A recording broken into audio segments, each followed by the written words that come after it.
Cette capsule vous est présentée par Evo Retro, marque cool d'accessoires de jeux vidéo et de protecteurs pour mettre en valeur vos collections de figurines Funko Pop ou cartes Pokémon, ainsi que par la boutique Maixu pour vos peluches et articles décoratifs geek. Ici Sarah de Ciné Techno et voici ma critique de The Legend of Heroes Trails to Azure pour Nintendo Switch, développé par Neon Falcom et publié par NIS America.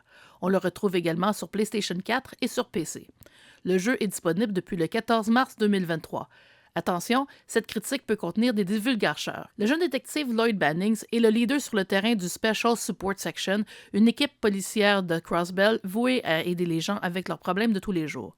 L'équipe se remet des affrontements contre une société secrète vouée à un culte ancien, mais découvre vite qu'il y a encore bien du terrain à défricher alors que les tentatives d'indépendance de Crossbell ne plaisent ni à l'Empire érébonien ni à la République de Calvard qui se dispute la propriété de l'État.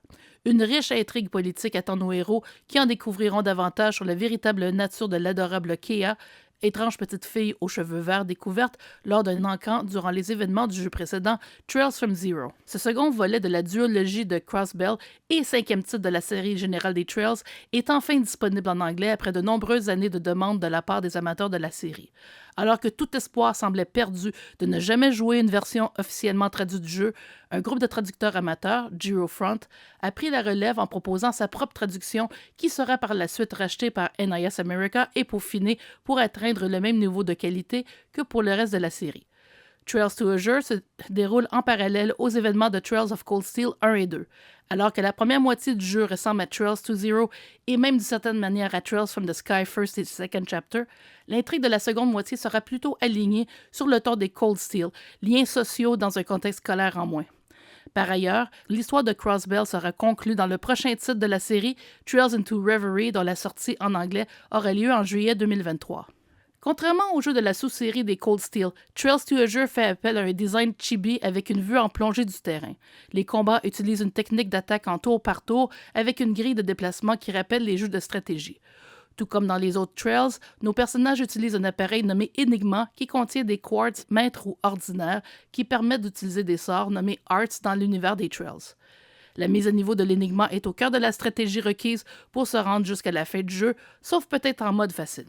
Bien que le texte soit en anglais seulement et que l'audio soit en japonais seulement, il s'agit d'un jeu fascinant qui n'a pas pris une seule ride malgré le fait qu'il soit sorti initialement en 2011. La nouvelle mouture, connue au Japon avec le qualificatif Kai, est un portage direct de la version originale sur PSP plutôt que la version Evolution produite par Kadokawa sur Vita. Par ailleurs, la version actuelle introduit de manière rétroactive deux personnages que l'on retrouvera dans l'arc de Cold Steel.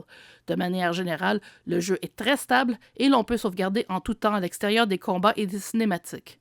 Fait à noter, il n'est pas possible de modifier le niveau de difficulté une fois le jeu commencé. Aussi, si la console contient une sauvegarde de Trails from Zero, certaines scènes se dérouleront différemment, une caractéristique qui sera aussi offerte avec la sauvegarde de Trails to Azure pour Trails into Reverie. La série des Trails forme un tout complexe avec sa douzaine de titres, dont deux qui ne sont pas encore annoncés pour l'Ouest. Il peut être accablant d'envisager de commencer la série maintenant et surtout de savoir par où commencer.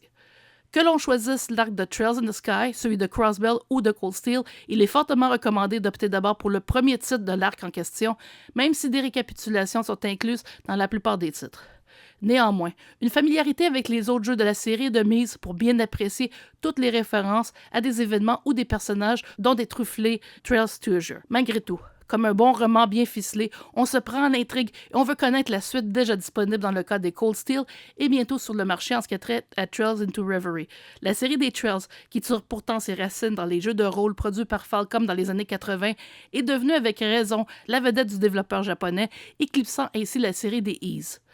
The Legend of Heroes Trails into Azure obtient la note de 9.5 sur 10. Merci d'avoir été à l'écoute.